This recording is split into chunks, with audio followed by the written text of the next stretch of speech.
గంగా జల ఒప్పందం 1996లో 30 సంవత్సరాల పాటు కుదుర్చుకున్నది 2026 డిసెంబర్కి ఎండ్ అవబోతుంది.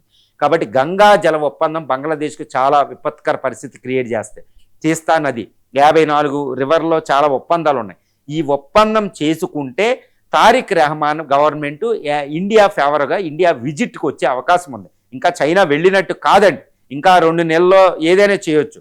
కాకపోతే ఇండియా కూడా ఇప్పుడు గంగా జల ఒప్పందానికి కావాల్సిన టెక్నికల్ ఫీజిబిలిటీ డిస్కషన్ స్టార్ట్ చేసి అక్కడ టెక్నికల్ గ్రూప్ని పంపించి గంగా జల ఒప్పందం చేసుకోవాలి. దీనివల్ల భారతదేశానికి పోయేది ఏది కాదు. అక్కడ ఇండస్ వాటర్ ఆపామంటే పాకిస్తాన్ టెర్రరిజం ఆపాలని, బంగ్లాదేశ్కి ఎలాంటి కండిషన్స్ ఏమీ లేదు, చక్కటి సంబంధాలు ఉంటాయి. కాబట్టి గంగా జల ఒప్పందం ముందు భారతదేశం ముందుకు వెళ్ళిపోతే ఎట్టి పరిస్థితులు బంగ్లా ప్రధాని తారిక్ రెహమాన్ చైనా బదులు ఇండియాయే వచ్చే అవకాశం ఉంది.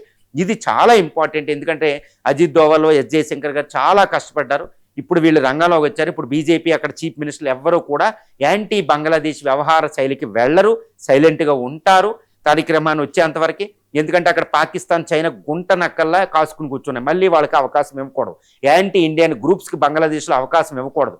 బీఎన్పీ పార్టీతో మనం చాలా మంచిగా ఉండాలి. కాబట్టి గంగా జల ఒప్పందం, తీస్తా జల ఒప్పందాలు చేసుకుని మనకు అనుకూలంగానే అయినా బంగ్లాదేశ్కు అనుకూలంగా ఉండేటట్టు చాలా జాగ్రత్తగా చేసుకుంటే పాక్, చైనాలకి చెక్ పెట్టి తారిక్ రెహమాన్ ఇండియా తెచ్చుకుని ఇక ఇండియా దగ్గరలో ఏ ప్రాబ్లం లేకుండా మనం చేసే అవకాశం.